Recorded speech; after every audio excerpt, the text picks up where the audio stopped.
Hello दोस्तों, क्या हाल चाल है। हमने अपना चैप्टर जो शुरू किया था फाइनल अकाउंट का बीच में ड्रॉप करना पड़ा, यानी कि काफी डिले हो गया। उसके लिए मैं क्षमा प्रार्थी हूँ आपसे। बाकी उसमें हम लोगों ने प्रॉफिट एंड लॉस अकाउंट तक पढ़ा था, समझा था, प्रैक्टिस भी किया था। आज उसके आगे के टॉपिक को हम लोग डिस्कस करेंगे और जिसका नाम क्या है, बैलेंस शीट। होता क्या है पहले इसके बारे में समझते हैं, फिर इसके प्रैक्टिकल अप्रोच की ओर बढ़ेंगे। जैसा कि हमने पहले पढ़ा हुआ है कि हम क्या करते हैं, सबसे पहले ट्रायल बैलेंस बनाते हैं और ट्रायल बैलेंस बनाने के बाद में हम क्या बनाते हैं, ट्रायल बैलेंस। और इसको बनाने के बाद में सारे लेजर अकाउंट्स जो होते हैं यहीं पे ट्रांसफर होकर आते हैं, कहाँ पे, ट्रायल बैलेंस में। और यहां से हम उनको अलग अलग जगह पे ट्रांसफर करते हैं, क्लोज करते हैं उनके बुक्स ऑफ अकाउंट्स को। यानी कि हम उन लेजर अकाउंट्स को क्लोज करते हैं जिसके लिए हम लोग क्लोजिंग एंट्री पास करते हैं, जिसको मैंने ऑलरेडी पढ़ाया हुआ है आपको, कब, जर्नल प्रॉपर में, याद होगा आपको। क्लोजिंग एंट्री हम लोग यहाँ पास करते हैं, लेकिन इस क्लोजिंग एंट्री के थ्रू सारे अकाउंट्स क्लोज नहीं होते हैं। मैंने आपको बताया था कि क्लोजिंग एंट्री में सिर्फ और सिर्फ नॉमिनल अकाउंट से ही क्लोज होते हैं। नॉमिनल अकाउंट्स जो सिर्फ नाम मात्र के अकाउंट होते हैं उनको हम क्लोज करते हैं। और इनको क्लोज कैसे करते हैं, तो इनको क्लोज करने के लिए हम दो अकाउंट्स बनाते हैं। एक का नाम देते हैं हम लोग क्या, ट्रेडिंग अकाउंट, और दूसरे का नाम देते हैं हम लोग प्रॉफिट एंड लॉस अकाउंट। याद होगा आपको, ये सब चीज बताया हुआ है पहले। अब अकाउंट्स तीन प्रकार के होते हैं, यानी कि अकाउंट्स के टाइप्स जो होते हैं वो तीन टाइप्स के होते हैं। जनरली दो होते हैं, लेकिन उसको हम लोग बाइफरगेट करें तो तीन हम बोल सकते हैं। कौन कौन से भाई, पर्सनल, रियल एंड नॉमिनल।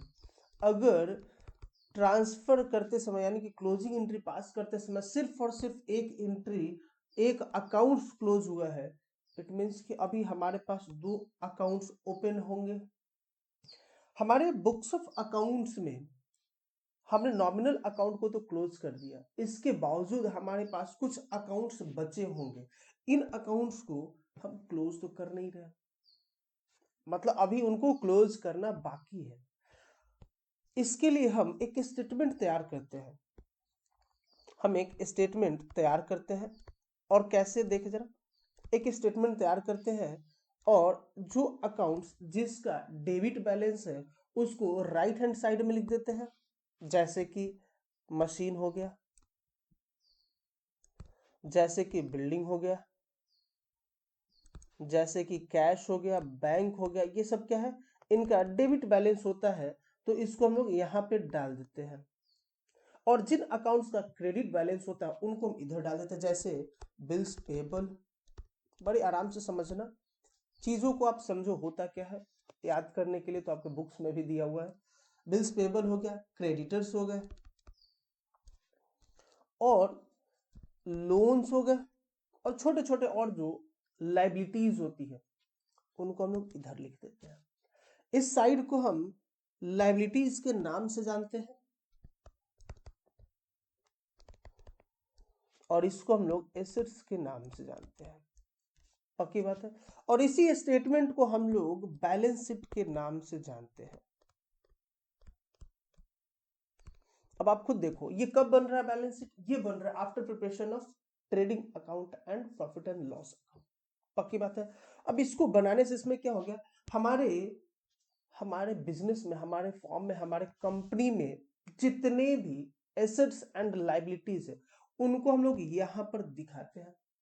यानी कि ये जो स्टेटमेंट बना जिसको हमने बैलेंस शीट बोला, इसका मेन पर्पस क्या है, इसका मेन पर्पस है कि आपकी कंपनी में, आपके फॉर्म में, आपके बिजनेस में टोटल एसेट्स क्या है, टोटल लाइबिलिटीज क्या, उसको यहां पे क्या करना, दिखाना। पक्की बात है। और इसीलिए इसको फाइनेंशियल पोजीशन शो करने वाला स्टेटमेंट भी बोलते हैं। हम क्या बोलते हैं कि balance sheet is a statement which shows the financial position of the company और फॉर्म और बिजनेस। भाई यहां पे देखो ना, अब इसी को देखकर आप समझ जाओगे कि फाइनेंशियल पोजीशन क्या है अभी आपके बिजनेस का। अगर हमारे पास एसेट्स बहुत अच्छा है और लाइबिलिटीज हमारे ऊपर बहुत कम है, इट मीन्स कि हमारा फाइनेंशियल पोजीशन बहुत बढ़िया है, लेकिन लाइबिलिटीज बहुत ज्यादा है और एसेट्स कम है, एक चीज ध्यान रहे कि दोनों हमेशा इक्वल रहेगा। अगर इधर 10 लाख है तो इधर भी आपका 10 लाख ही होगा, अगर उधर 10 लाख है तो इधर भी 10 लाख होगा, ये श्योर है। अगर नहीं हो रहा है, अनबैलेंस्ड है, बैलेंस नहीं है, इट मीन्स कि आपने बनाने में कोई ना कोई गलती तो करी है। आपको अपने गलतियों को फाइंड आउट करना पड़ेगा, और गलतियों को कैसे ढूंढते हैं और कैसे सुधार करते हैं वो हमने देखा हुआ है। कब? रेक्टिफिकेशन ऑफ एरर्स जब हमने पढ़ा था तब, तो उसकी बात मैं अभी नहीं कर रहा। अब देखो यहाँ पे, अगर हमारा लाइबिलिटी सपोज दैट कि 9 लाख रुपीज का है, तो एक और लाइबिलिटी होता है जिसको, लाइबिलिटी जनरली हमारे दो प्रकार के होते हैं। लाइबिलिटी दो टाइप्स के होते हैं, एक होता है हमारा लाइबिलिटी टुवर्ड्स आउटसाइडर्स और दूसरा होता है टुवर्ड्स प्रोप्राइटर। और प्रोप्राइटर का जो लाइबिलिटी होता है किसके टुवर्ड्स होता है? जो उसने कैपिटल इन्वेस्ट किया है ना, उसके लिए।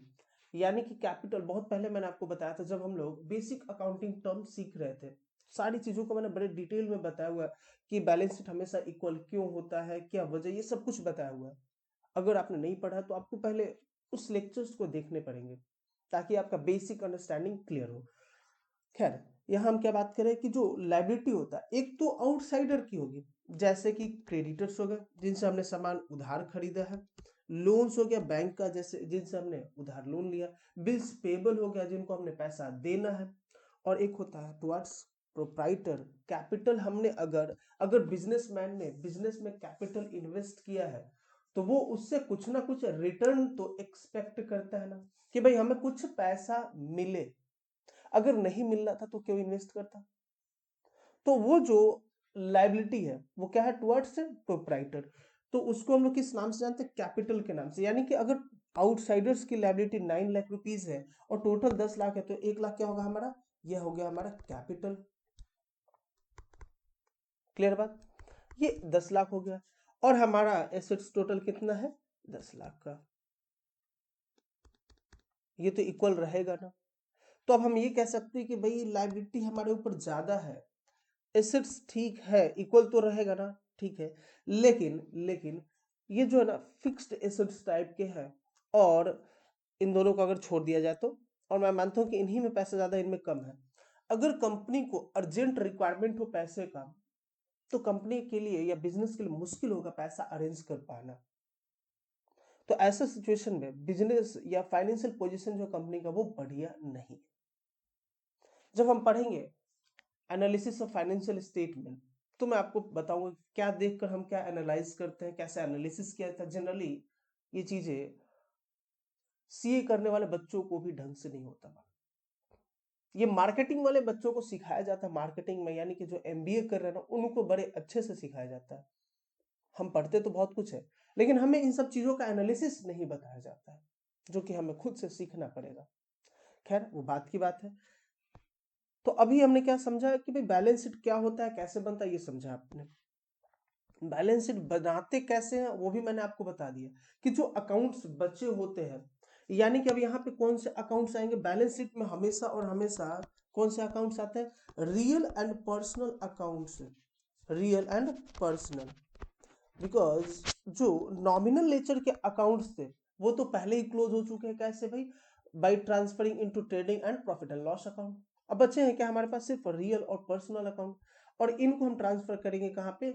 एक स्टेटमेंट बनाएंगे जिसको हम लोग क्या बोलते हैं? Balance sheet. पक्की बात है। एक और डिफरेंस की अगर हम बात करें, आपने जब भी ट्रेडिंग और प्रॉफिट एंड लॉस अकाउंट बनाया होगा तो उस समय हम लिखते थे क्या? For the year ending,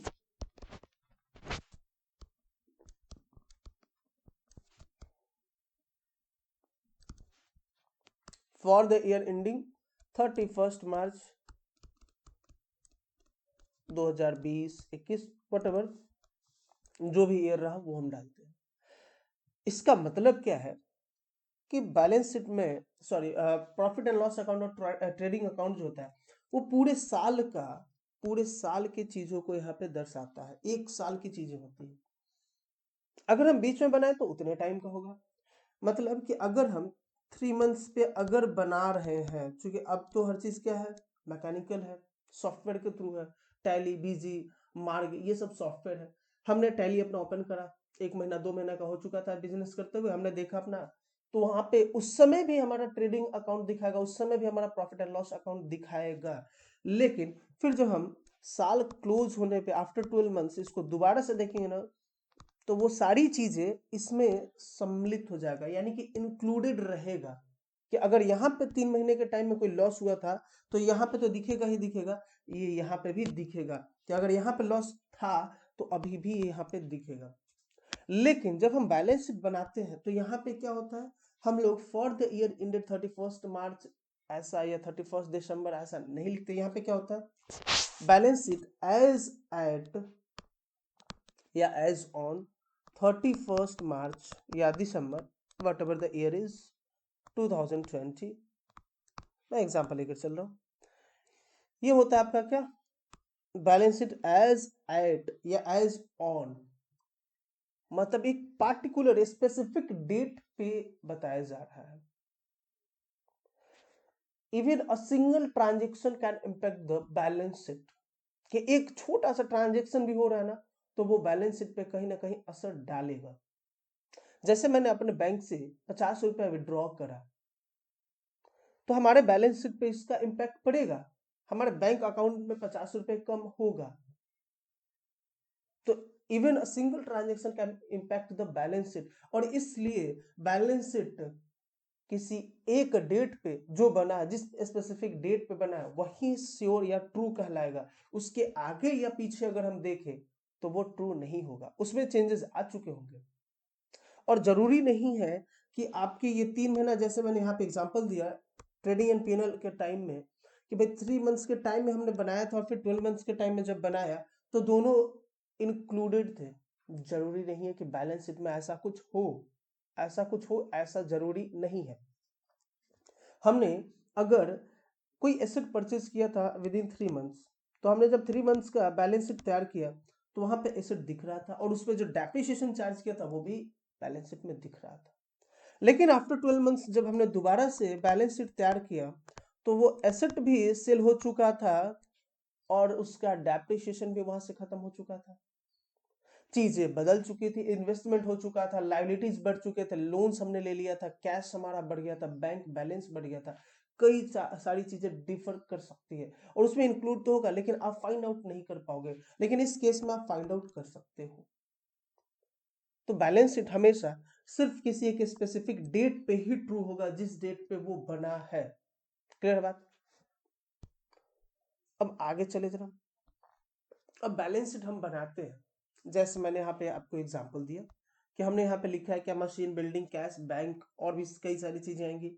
capital हो गया, बिल्स पेबल हो गया, क्रेडिटर्स हो गया, लोन्स हो गया, ये कई सारी चीजें आएंगी। इनको हम किसे पहले लिखे और किसे बाद में लिखे, इसके लिए एक टॉपिक है आपका grouping and marshalling. Grouping and marshalling होता क्या है पहले समझेंगे। ग्रुपिंग एंड मार्शलिंग, ग्रुपिंग का मतलब होता है अरेंजिंग आइटम्स। अब आइटम्स चाहे वो एसेट साइड के हो या फिर लायबिलिटी साइड के हो, इसलिए मैं डायरेक्टली बोल रहा हूं कि arranging items of similar nature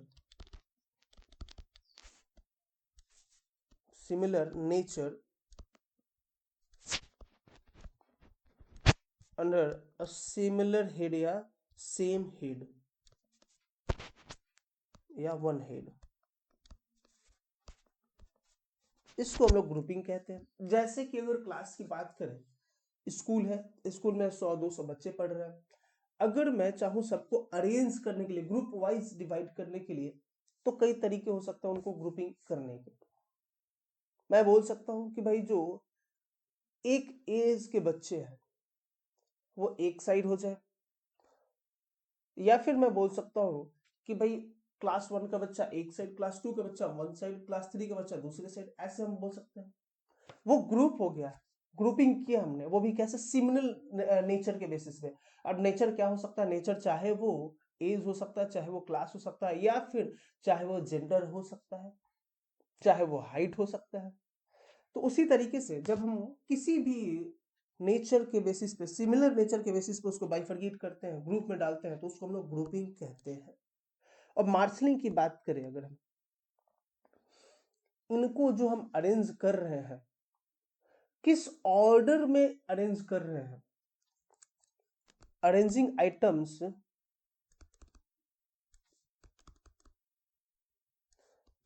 in a specific order,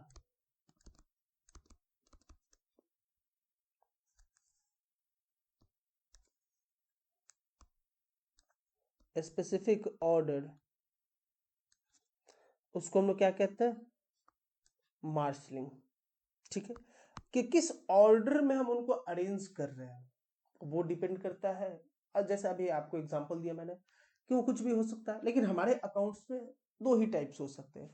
या तो ग्रुपिंग मैंने बता दिया, ग्रुपिंग समझे, मार्शलिंग समझे जरा। तो इसमें कैसे कैसे हम लोग कर सकते हैं, या तो इसको हम अरेंज करेंगे on the basis of liquidity, या फिर on the basis of permanence, इसके परमानेंसी के बेसिस पे, और या फिर लिक्विडिटी के बेसिस पे।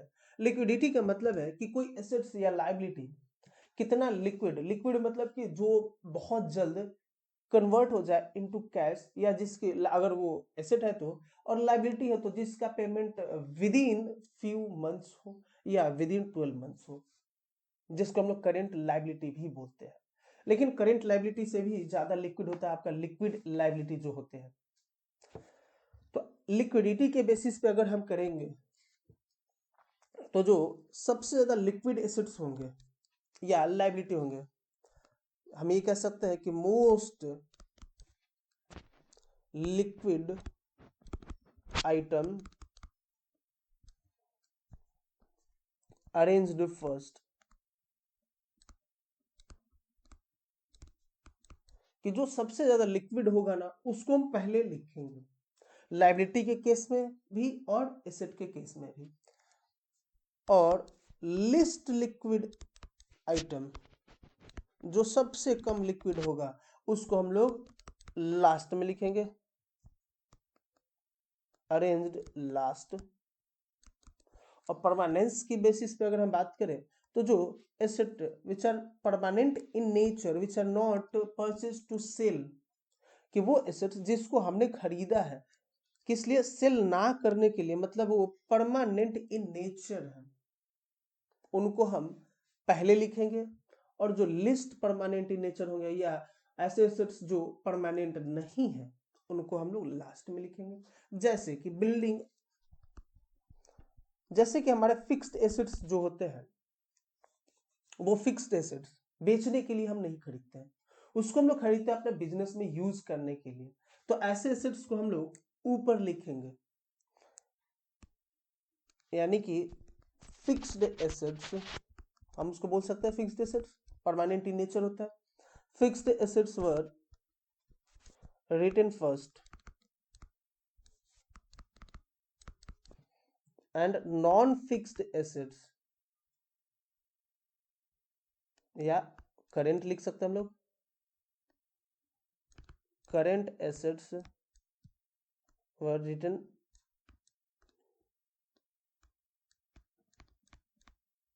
Last. Are you getting my point? कहना क्या चाहता हूं मैं, कि जो परमानेंट नेचर के होंगे उनको हम लोग आगे लिखेंगे, जो परमानेंट नेचर के नहीं होंगे उनको नीचे लिखेंगे। और ये चीज सेम चीज अप्लाई होता है इन केस ऑफ लायबिलिटी, कि फिक्स्ड लायबिलिटी जो होंगे या फिर लॉन्ग टर्म लायबिलिटी जो होते हैं, उनको हम लोग ऊपर लिखते हैं, और शॉर्ट टर्म लायबिलिटी जो होते हैं उनको हम लोग नीचे लिखते हैं। क्लियर बात? आई डोंट थिंक कि इसके बाद आपको कोई प्रॉब्लम बैलेंस शीट को समझने में होगा। अब हम लोग प्रैक्टिकल अप्रोच की ओर बढ़े, या फिर पहले एक क्वेश्चन हम लोग देख लेते हैं, फॉर्मेट देखते हैं जरा क्या है फॉर्मेट।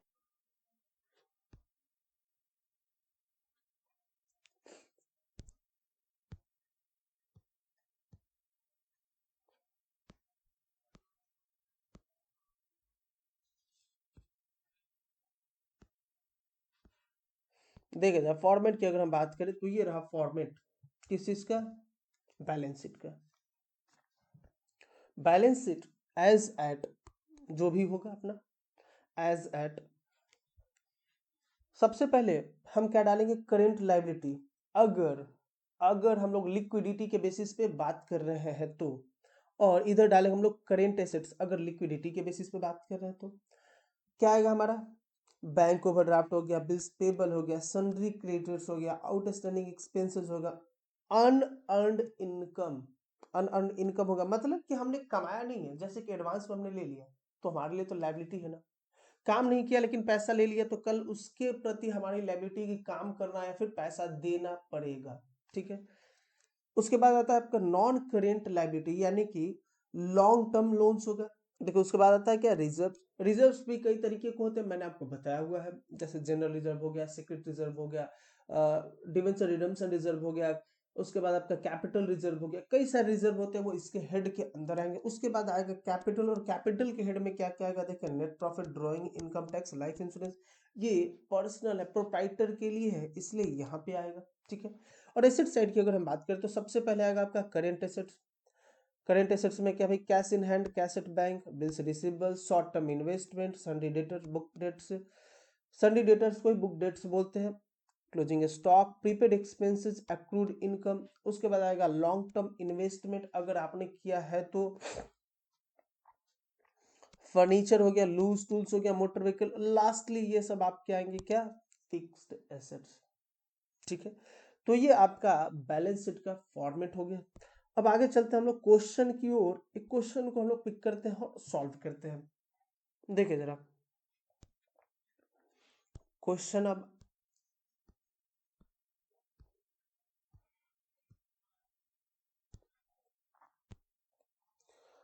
ये रहा क्वेश्चन आपके सामने, और इसमें एक चीज छूटा हुआ है, क्या भाई, closing stock valued at ₹1,00,000। Closing stock आप यहाँ पे नोट कर ले बाहर, क्लोजिंग स्टॉक ₹1,00,000।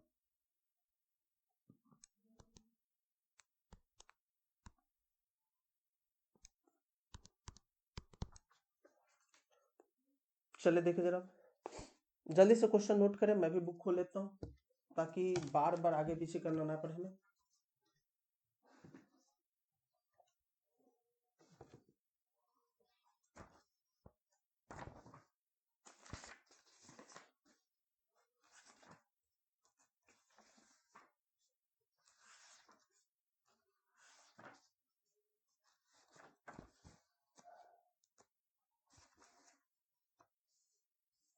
चलिए जी, क्वेश्चन मिल चुका है, अभी होप सो नोट कर चुके होंगे। चले जरा आगे।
चलो जी, तैयार है फॉर्मेट अपना।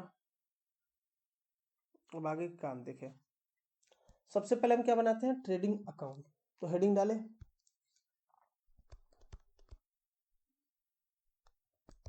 Trading and profit and loss account for the year ended क्या है 31 मार्च 2019। ये आप डाल लेना, ऊपर होगा आपका थोड़ा ये।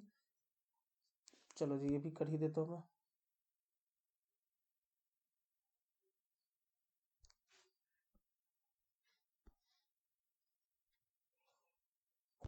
ओके,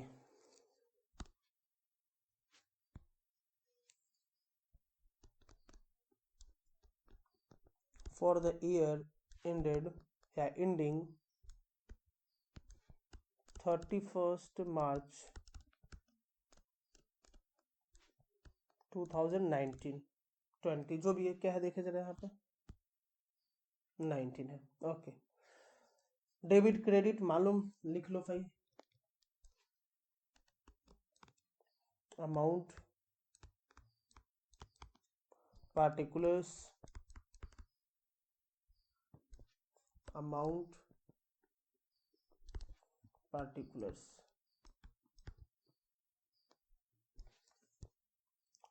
देखिए अब क्वेश्चन पे देखें। सबसे पहले दे रखा है, उसको पढ़ते जाए।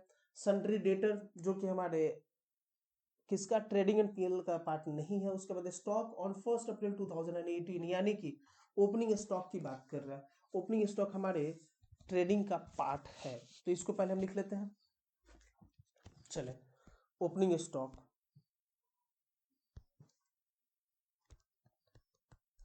टू ओपनिंग स्टॉक कितना भाई, ओपनिंग स्टॉक आपका 50,000 रुपीज। ओके, उसके बाद क्या है, लैंड एंड बिल्डिंग जो कि हमारे इसका पार्ट नहीं है, ट्रेडिंग एंड पीएनएल का। Cash in hand cash in bank नहीं है। वेजेस वेजेस है आपका कितना 30,000, तो 2 वेजेस। एक लाइन छोड़ दे यहाँ परचेजेस के लिए, और परचेजेस के साथ हमेशा उसका एडजस्टमेंट होता है, भले ही दे रखा हो या ना, उसको भी एक लाइन छोड़ दे। 2 वेजेस कितना है 30,000 रुपीज। ओके, उसके बाद क्या है, bills payable, interest, bad debt से repairs, furniture, depreciation, rent, salaries, drawing, purchases. और परचेजेस कितना आपका 1 लाख रुपए, तो 2 परचेजेस कितने का 1 लाख रुपए का। गुड। उसके बाद office expenses, plant and machinery यानी कि रिटर्न नहीं है, परचेज रिटर्न नहीं है, कोई दिक्कत नहीं है, छोड़ो। अब इधर आ जाओ भाई, सेल्स सेल्स कहाँ है भाई, देखे जरा। हाँ, नीचे देखे बिल्स पेबल के ऊपर सेल्स है आपका कितना 1,70,000, तो बाई सेल्स 1,70,000। और इसका भी रिटर्न कहीं कुछ लिखा नहीं है, तो छोड़ दो, जगह छोड़ने का जरूरत नहीं है। क्लोजिंग स्टॉक दे रखा है कितना 1 लाख रुपए, तो भाई क्लोजिंग स्टॉक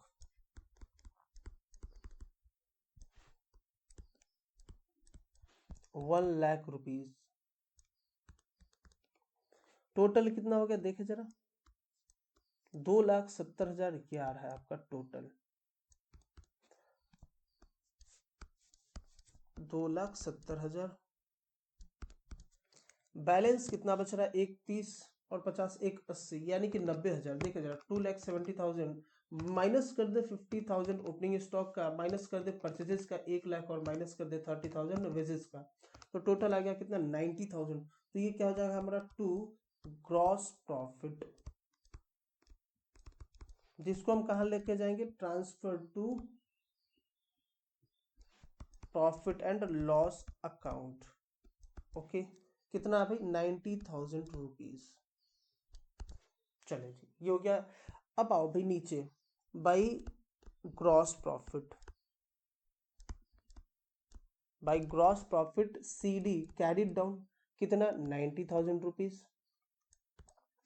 उसके बाद देखिए क्या भाई, और इसमें ऐड क्या हो सकता है, तो डेबिट साइड में आ जाओ, ऊपर से आते पहले सन्ड्री डेटर छोड़ दो, land building, cash in hand cash in wages, bills receivable, interest. Interest यानी कि हमारे लिए क्या है, लॉस है भाई। इंटरेस्ट 2,000 का एक्सपेंसेस है, तो टू इंटरेस्ट कितना भाई 2,000 रुपए का। और कुछ है देखे जरा, बैड डेट्स हो गया, टू बैड डेट्स तो बैड डेट्स कितना भाई 5000 रुपीज। ओके, उसके बाद क्या है, रिपेयर्स हो गया, टू रिपेयर्स,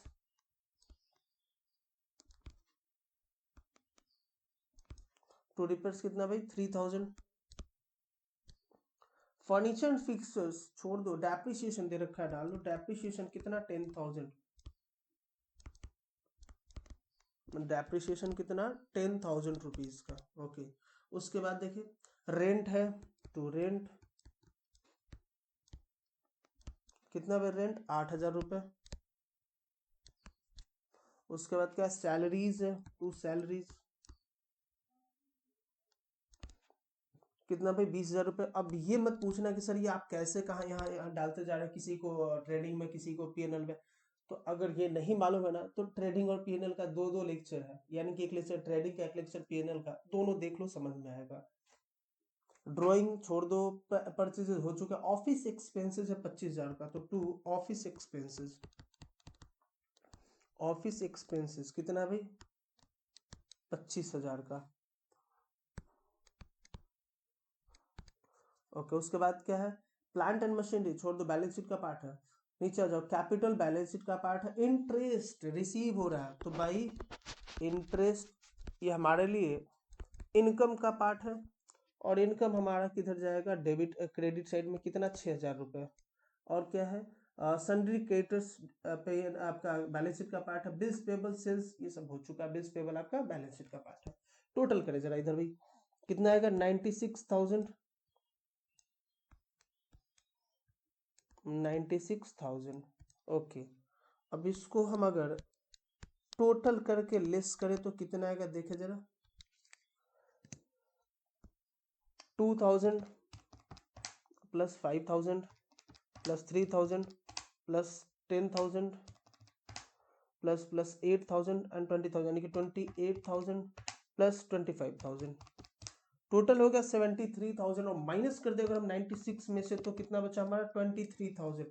तो हम यहाँ पे क्या लिखेंगे, टू टू नेट प्रॉफिट कितना भाई 23,000। और इसको हम ट्रांसफर कहाँ करेंगे, transfer to capital account balance sheet में, सिंपल। अब आगे चले, देखे जरा, ये दो चीजें हो गया आपका trading account and PNL account.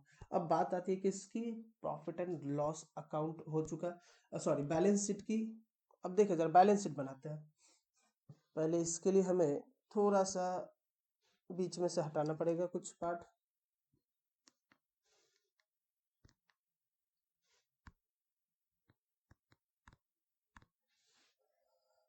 Medium eraser, चलो जी।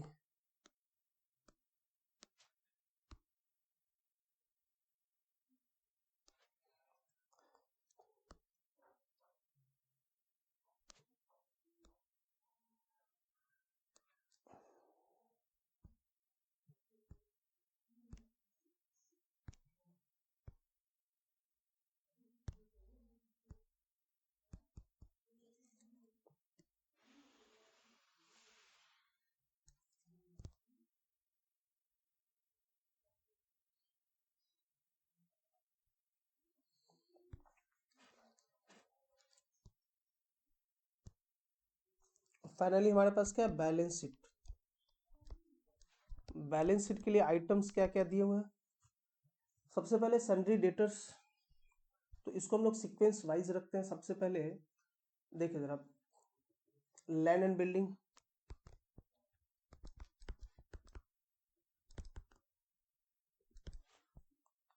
1,00,000 rupees.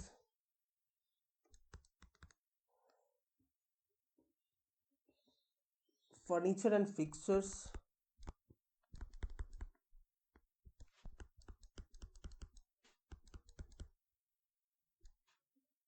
15,000। Plant and machinery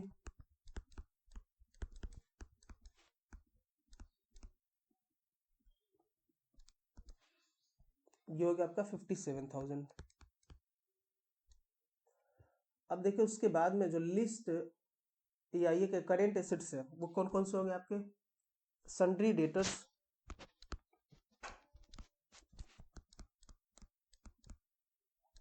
sundry debtors हो गया 15,000 का। Cash in hand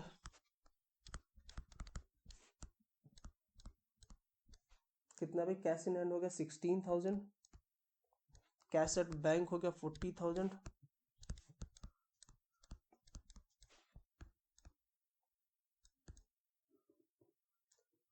bills receivable हो गया आपका BR, बिल्स रिसीवेबल 20,000 का। उसके बाद में बस लायबिलिटी साइड की अगर बात करें तो सबसे पहले क्या हमारा कैपिटल, कैपिटल कितना 2,50,000।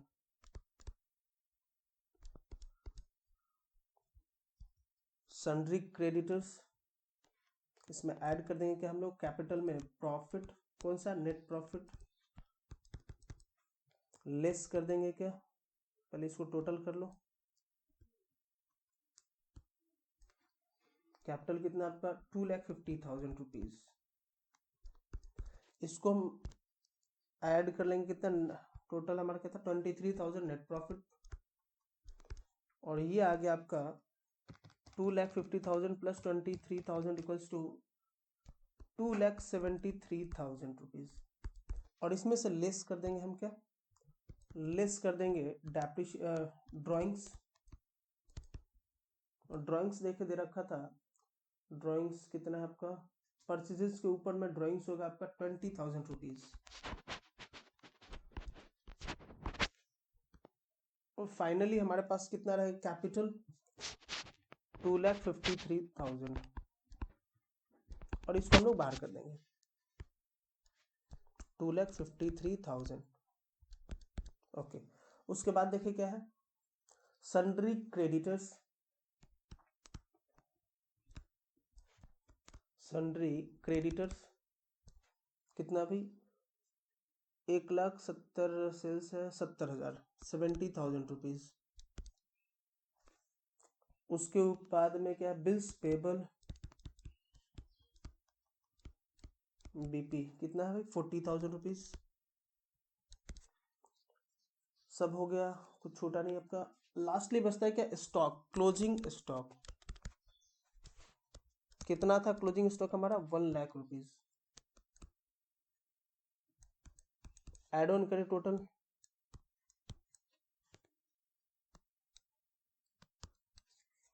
देखिए कितना आ रहा है 1,00,000 plus 15,000 plus 57,000 plus 15,000 plus 16 plus 40 plus 20 and lastly 1,00,000, 3,63,000। अब इधर देखें क्या मैच कर रहा है, 2,53,000 प्लस 70,000 प्लस 40,000, एग्जैक्टली 3,63,000 बन गया हमारा बैलेंस शीट। इसमें तीनों पार्ट तैयार हुआ क्या, पहला ट्रेडिंग अकाउंट, दूसरा profit and loss account and lastly balance sheet.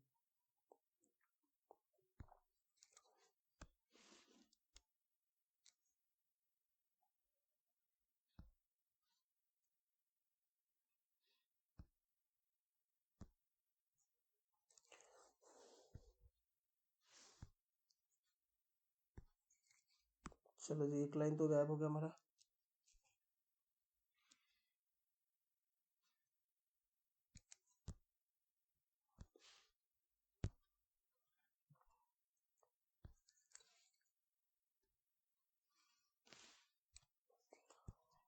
अब एक और क्वेश्चन है जो कि होमवर्क के तौर पे रहेगा आपका, ये रहा क्वेश्चन।